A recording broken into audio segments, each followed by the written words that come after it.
ఈ రోజుల్లో చాలామందికి జీవితంలో ఒక స్పష్టమైన దారి లేదనే భావన ఉంటుంది. ఎన్నో పనులు చేస్తుంటాం, లక్ష్యాలు పెట్టుకుంటాం, కాని లోపల ఏదో ఒక అసంతృప్తి, ఒక రకమైన గందరగోళం. నిజమే. మనం ఎటు వెళ్తున్నామో తెలియని ఒక అనిశ్చితి. అవును. ఈ సమస్యకు దాదాపు 2500 సంవత్సరాల క్రితం బుద్ధుడు బోధించిన ఒక ఆచరణాత్మకమైన పరిష్కారం గురించి ఈరోజు మనం లోతుగా చర్చిద్దాం. అదే ఆర్య అష్టాంగ మార్గం. మంచి అంశం. మన దగ్గరున్న ఆధారం స్వయంగా బుద్ధుడు తన భిక్షువులకు బోధించిన సంయుక్త నికాయాలోని ఒక భాగం. దీనిని కేవలం కొన్ని నియమాల జాబితాగా కాకుండా ఒక సంపూర్ణ జీవిత విధానంగా ఎలా అర్థం చేసుకోవాలో చూద్దాం. అవును, మీరు చెప్పింది చాలా ముఖ్యం. ఇది నియమాల జాబితా కాదు, ఒక సమగ్ర వ్యవస్థ. ఈ మార్గాన్ని అర్థం చేసుకోవడానికి వీలుగా 3 ప్రధాన భాగాలుగా విభజించారు. 3 భాగాలుగా? అవును. అవి ప్రజ్ఞ అంటే సరైన జ్ఞానం లేదా అవగాహన, తర్వాత శీల అంటే నైతిక ప్రవర్తన, మరియు సమాధి అంటే మానసిక క్రమశిక్షణ. ప్రజ్ఞ, శీల, సమాధి 8 అంగాలు ఒకదానికొకటి ఎలా బలాన్నిస్తూ ఒకదానిపై ఒకటి ఎలా ఆధారపడి ఉన్నాయో అర్థం చేసుకోవడం చాలా ఆసక్తికరంగా ఉంటుంది. ఇదొక మెట్ల మార్గం కాదు. అంటే ఒకదాని తర్వాత ఒకటి కాదన్నమాట. కాదు, ఇదొక చక్రం లాంటిది. అన్నీ కలిసే తిరుగుతాయి. సరే, దీనిని విడమర్చి చూద్దాం. మొదటి స్తంభం ప్రజ్ఞ అంటే జ్ఞానం.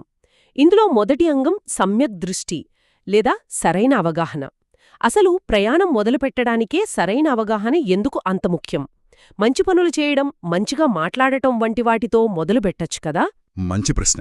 మనం ఎక్కడికి వెళ్తున్నామో తెలియకుండా ప్రయాణం మొదలుపెడితే దారి తప్పే అవకాశం ఉంది కదా. నిజమే. సమ్యక్ దృష్టి అంటే అదే. ఇది మొత్తం మార్గానికి ఒక దిక్సూచి లాంటిది. మూలగ్రంథం ప్రకారం సమ్యక్ దృష్టి అంటే 4 ఆర్య సత్యాల గురించిన స్పష్టమైన జ్ఞానం. 4 ఆర్య సత్యాలు అంటే జీవితంలో దుఃఖముంది అని గుర్తించడం. అవును, అది మొదటిది. జీవితంలో దుఃఖం లేదా అసంతృప్తి అనేది ఒక సహజమైన భాగం అని గుర్తించడం. తర్వాత ఆ దుఃఖానికి కారణం మన కోరికలు, మన అటాచ్మెంట్స్ అని అర్థం చేసుకోవడం. దాని మూలాన్ని తెలుసుకోవడం. సరిగ్గా. మూడవది ఆ దుఃఖాన్ని నిరోధించడం సాధ్యమేనని తెలుసుకోవడం. మరి 4వది ఆ నిరోధానికి దారితీసే మార్గమే ఈ అష్టాంగ మార్గం అని గ్రహించడం. ఖచ్చితంగా.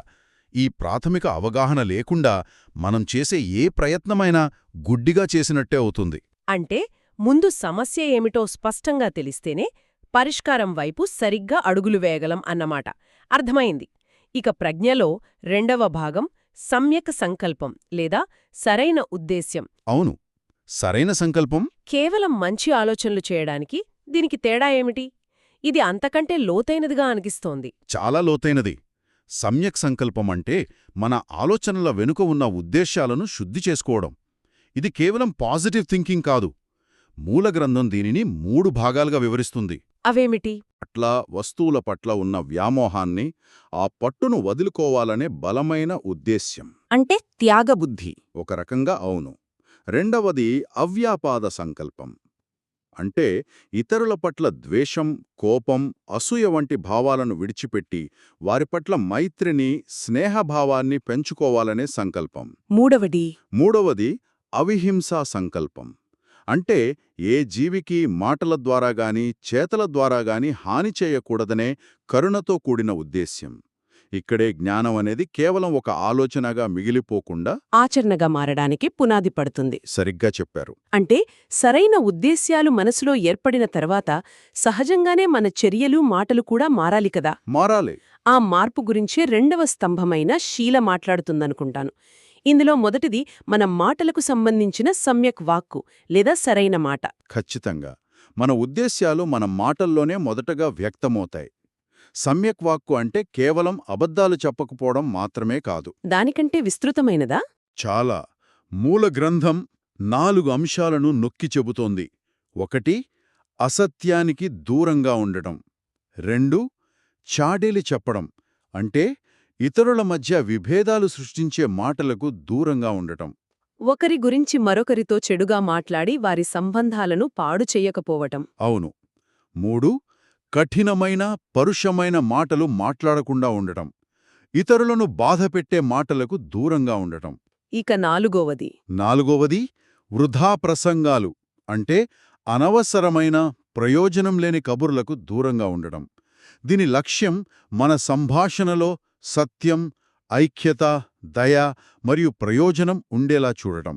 ఈ రోజుల్లో చాలామందికి ఇది కష్టమైన విషయమే, ముఖ్యంగా వృధా ప్రసంగాలకు దూరంగా ఉండటం. తరువాతది సమ్యక్ కర్మాంతం, అంటే సరైన చర్య. అవును, సరైన కర్మ. ప్రాణహాని చెయ్యకపోవటం, దొంగతనం చెయ్యకపోవటం, లైంగిక దుష్ప్రవర్తనకు పాల్పడకపోవడం. ఇవి సూటిగానే అనిపిస్తున్నాయి, కాని వీటి వెనుక ఉన్న సూత్రమేమిటి? కేవలం ఈ మూడింటికే పరిమితమా?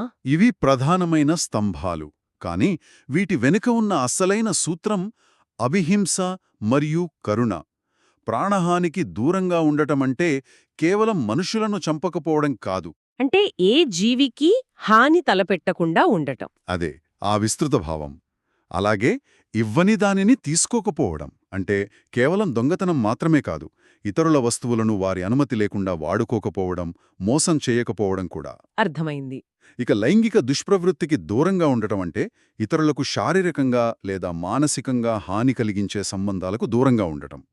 అంతిమంగా మన చర్యలు మనకు కాని ఇతరులకు కాని బాధను కలిగించకూడదనేదే దీనిలోని సారాంశం. ఇక శీలలో చివరి అంగం సమ్యక్ ఆజీవం లేదా సరైన జీవనోపాధి. ఇది చాలా ఆసక్తికరంగా ఉంది. మనం చేసే ఉద్యోగం లేదా వ్యాపారం ఈ మార్గంలో ఒక భాగం ఎలా అవుతుంది? ఇది చాలా ముఖ్యమైన ప్రశ్న. ఎందుకంటే మన జీవితంలో ఎక్కువ సమయం మన పనిలోనే గడుపుతాం కదా. నిజమే. సమ్యక్ ఆజీవం అంటే మన జీవనోపాధి మన నైతిక విలువలకు అనుగుణంగా ఉండాలి.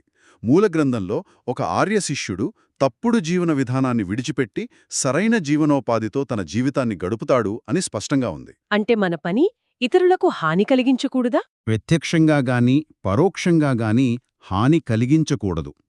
ఉదాహరణకు, ఇతరులలో అనవసరమైన కోరికలను, వ్యసనాలను రేకెత్తించే వ్యాపారాలు, లేదా ఇతరులను మోసం చేయడంపై ఆధారపడిన పనులు ఈ మార్గానికి విరుద్ధం. ఓహో, అంటే మన పని మన మనస్సాక్షికి వ్యతిరేకంగా ఉండకూడదన్నమాట. సరిగ్గా. చేసే పని నమ్మే విలువల మధ్య సంఘర్షణ లేకుండా చూసుకోవడమే సరైన జీవనోపాధి. మనం సరైన అవగాహన, ఉద్దేశ్యం అంటే ప్రజ్ఞ గురించి, మరియు సరైన మాటలు, చర్యలు, జీవనోపాధి అంటే శీల గురించి మాట్లాడుకున్నాం. కాని వీటన్నిటినీ ఆచరించాలంటే మనసు మన ఆధీనంలో ఉండాలి కదా. ఉండాలి, కాని అదంత సులభం కాదు. అదే, అది నిరంతరం పక్కదారి పడుతూ ఉంటుంది. అక్కడే మూడవ స్తంభమైన సమాధి లేదా మానసిక క్రమశిక్షణ వస్తుందనుకుంటా. అవును. మనసును నియంత్రించకుండా, క్రమశిక్షణలో పెట్టకుండా ప్రజ్ఞ, శీల రెండూ నిలవవు. అందుకే సమాధి భాగం చాలా కీలకం. ఇందులో మొదటిది సమ్యక్ వ్యాయామం లేదా సరియైన ప్రయత్నం. సరైన ప్రయత్నం. ఇది కేవలం ప్రయత్నించడం కాదు. ఇది ఒక నిర్దిష్టమైన 4 భాగాల ప్రక్రియ. ఒక తోటమాలి తన తోటను చూసుకున్నట్టుగా మన మనసును చూసుకోవడం. తోటమాలిలాగా అంటే? మొదటిది, మనసులో ఇంకా పుట్టని అకుశల అంటే అనారోగ్యకరమైన ఆలోచనలు, కోపం, ద్వేషం వంటివి రాకుండా నివారించడం. అంటే కలుపు మొక్కలు మొలవకుండా చూడటం. అవును. రెండవది, ఇప్పటికీ మనస్సులో ఉన్న అకుశల ఆలోచనలను గుర్తించి వాటిని తొలగించడం. అంటే మొలిచిన కలుపు మొక్కలను పీకేయడం. ఇక్కడే చాలా ఆసక్తికరమైన విషయముంది. ఇది కేవలం చెడును ఆపడం గురించే కాదు కదా. ఖచ్చితంగా కాదు. అక్కడే 3వ, 4వ భాగాలు వస్తాయి. మూడవది, మనసులో ఇంకా పుట్టని కుశల అంటే ఆరోగ్యకరమైన గుణాలను పెంపొందించడానికి ప్రయత్నించడం. కరుణ, మైత్రి, శాంతి వంటివి అంటే మంచి మొక్కలను నాటటం. సరిగ్గా. ఇక 4వది, ఇప్పటికీ ఉన్న కుశల గుణాలను కాపాడుకుంటూ వాటిని మరింతగా వృద్ధి చేయడం. అంటే నాటిన మొక్కలకు నీరుపోసి పెంచడం. ఇది చాలా శక్తివంతమైన ఆలోచన. కేవలం చెడును నివారించడం మాత్రమే కాదు, మంచిని చురుకుగా పెంపొందించడం కూడా. అదే సరైన ప్రయత్నం. సమ్యక్ స్మృతి అంటే తీర్పు చెప్పకుండా ఉన్నది ఉన్నట్లుగా ప్రస్తుత క్షణంపై సంపూర్ణ అవగాహనతో ఉండటం. మూల గ్రంథం దీనికి 4 ఆధారాలను నిర్దేశించింది. 4 ఆధారాలా? అవును. మొదటిది కాయానుపశ్యన అంటే మన శరీరంపై దృష్టి పెట్టడం. నడక, కూర్చోవడం, శ్వాస తీసుకోవడం వంటి శారీరక క్రియలను గమనించడం. కేవలం గమనించడం. అంతే. రెండోవది వేదనానుపశ్యన అంటే మనలో కలిగే సుఖ, దుఃఖ లేదా తటస్థ భావాలను అవి పుట్టినప్పుడు, ఉన్నప్పుడు, పోయినప్పుడు గమనించడం. మూడవదు మనసు గురించా? అవును. చిత్తానుపశ్యన అంటే మనస్సు యొక్క స్థితులను గమనించడం. మనస్సు రాగంతో ఉందా, ద్వేషంతో ఉందా, ప్రశాంతంగా ఉందా అని ఒక సాక్షిలా చూడటం. 4వది ధర్మానుపశ్యన అంటే మనస్సులో కలిగే ఆలోచనలను, మానసిక విషయాలను గమనించడం. అంటే మనల్ని మనం ఒక సాక్షిలా గమనించుకోవడం. సరిగ్గా గ్రంథంలో చెప్పినట్లుగా ప్రపంచం పట్ల కోరికను, నిరాశను తొలగించుకుని తీవ్రమైన శ్రద్ధతో, స్పష్టమైన అవగాహనతో బుద్ధిపూర్వకంగా ఉండటం దీని లక్ష్యం. చివరిగా ఈ మార్గంలో 8వ అంగం సమ్యక్ సమాధి లేదా సరైన ఏకాగ్రత. మూలగ్రంథంలో ఝానాల గురించి ప్రస్తావించారు. ఝానాలు, అవును, ఇది చాలా ఉన్నత స్థాయిలా కేవలం అనుభవజ్ఞులైన సాధకులకు మాత్రమే సాధ్యమయ్యేలా అనిపిస్తుంది. సాధారణ సాధకులకు దీని ప్రాముఖ్యత ఏమిటి? ఇది మానసిక క్రమశిక్షణ యొక్క పరాకాష్ఠం. సమ్యక్ సమాధి అంటే మనస్సును ఒకే విషయంపై నిలిపి దాన్ని ఏకీకృతం చేయడం. అంటే కాన్సంట్రేషన్. కాన్సంట్రేషన్ కంటే లోతైనది. మిగిలిన 7 అంగాలు సరిగ్గా ఆచరించినప్పుడు మనస్సు సహజంగానే ప్రశాంతంగా, ఏకాగ్రతతో ఉంటుంది. ఝానాలు అనేవి ఆ ఏకాగ్రత యొక్క లోతైన స్థాయిలు. ఆ స్థాయిలు ఎలా ఉంటాయి? మొదటి ఝానాల్లో ఆలోచన, పరిశీలనతో పాటు ఆనందముంటుంది. క్రమంగా పై స్థాయిలకు వెళ్లే కొద్దీ ఆలోచనలు తగ్గి చివరికి సుఖదుఖాలకు అతీతమైన సంపూర్ణ ప్రశాంతత, సమత్వస్థితి కలుగుతుంది. అద్భుతం. ఇది అంతిమ లక్ష్యం కాదు, కాని ఈ ఏకాగ్రచిత్తం వల్లే వస్తువుల యొక్క నిజ స్వభావం అంటే అనిత్యం, దుఃఖం, అనాత్మ అనేవి స్పష్టంగా అనుభవంలోకి వస్తాయి. ఇది మళ్ళీ సమ్యక్ దృష్టిని మరింత బలపరుస్తుంది. అయితే ఇదంతా చూస్తుంటే ఈ 8 అంగాలు ఒకదాని తరువాత ఒకటి పూర్తి చేసే మెట్లలా లేవు. ఇవన్నీ ఒకదానితో ఒకటి పెనవేసుకుని ఉన్నట్లున్నాయి. అవును, ఒకటి లేకుండా మరొకటి లేదు. ఇదొక సరళ రేఖ మార్గం కాదు, ఒక చక్రం లాంటిది అని మొదట అన్నారు. ఇప్పుడది నాకు స్పష్టంగా అర్థమవుతోంది. ఖచ్చితంగా ఇదొక సమగ్ర, సంపూర్ణ వ్యవస్థ. ఉదాహరణకు మీ సమ్యక్ దృష్టి అంటే మీ అవగాహన, మీ సమ్యక్ కర్మాంతాన్ని అంటే చర్యను నిర్దేశిస్తుంది. నిజమే, సరైన అవగాహన ఉంటేనే సరైన పనులు చేస్తాం. అలాగే మీ చర్యలు అంటే శీల సరిగ్గా ఉంటే మీ మనసులో అపరాధభావం, ఆందోళన తగ్గుపోయి సమ్యక్ సమాధి, ఏకాగ్రత సులభమవుతుంది. అలాగా? సమ్యక్ వ్యాయామం అంటే ప్రయత్నం లేకుండా సమ్యక్ స్మృతి సాధ్యం కాదు.